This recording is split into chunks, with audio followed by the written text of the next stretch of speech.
HMDA మాజీ director Balakrishna ఆస్తుల case కీలక మలుపు తిరిగింది. బాలకృష్ణ ఆస్తులపై కేంద్ర దర్యాప్తు సంస్థలు ఫోకస్ చేశాయి.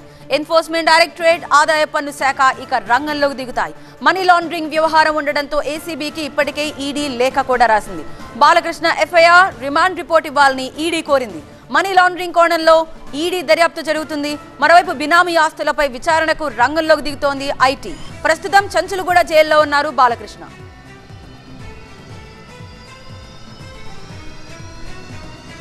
మరింత సమాచారం మా ప్రతినిధి ప్రణీత లైవ్ లో అందించడానికి సిద్ధంగా ఉన్నారు. ప్రణీత, ఇప్పుడు ఏకంగా ఈడీ రంగంలోకి దిగుతోంది. మనీ లాండరింగ్ వ్యవహారం కూడా ఇప్పుడు బయటపడటంతో ఎలా మారబోతుంది కేసు?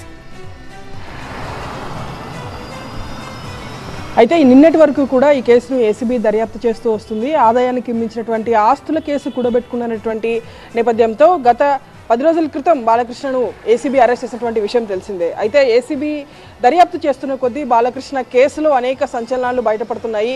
ఏకంగా మొత్తం 2 తెలుగు రాష్ట్రాల్లో కలిపి సుమారు 214 ఎకరాల ల్యాండ్స్ని బాలకృష్ణతో పాటు అతని కుటుంబీకులు కొనుక్కున్నారు. దీంతో పాటు మొత్తం 250 కోట్ల బహిరంగ మార్కెట్లో అక్రమాస్తులు కూడబెట్టుకున్నారు. కాబట్టి ఇందులో ఏమైనా నిధులు విదేశాలకు మళ్లించారా అనేటువంటి అనుమానాలు వ్యక్తమవుతున్నాయి.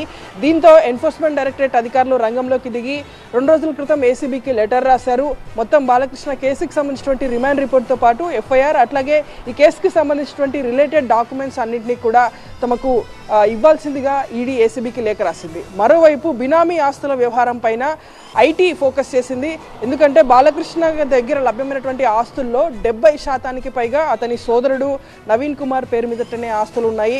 సో నవీన్ కుమార్ కీలక బినామీగా వ్యవహరించాడు. మరొక ఇద్దరిని కూడా బినామీలుగా పెట్టుకొని అక్రమాస్తులు అన్నీ కూడబెట్టుకున్నటువంటి నేపథ్యంతో ఐటీ కూడా రంగంలోకి దిగింది.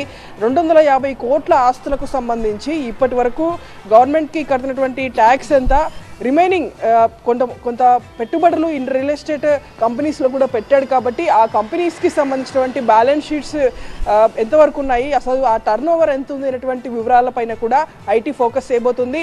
సో ఇప్పటి వరకు ఏసీబీ మాత్రమే బాలకృష్ణ కేసును దర్యాప్తు చేసింది. ఇక మీదట 2 కేంద్ర దర్యాప్తు సంస్థలు కూడా సైమల్టేనియస్గా దర్యాప్తు చేయబోతున్నాయి.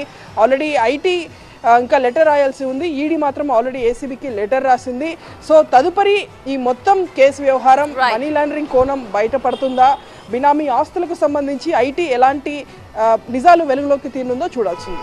థ్యాంక్ యూ ప్రణీత, డీటెయిల్స్ అందించినందుకు.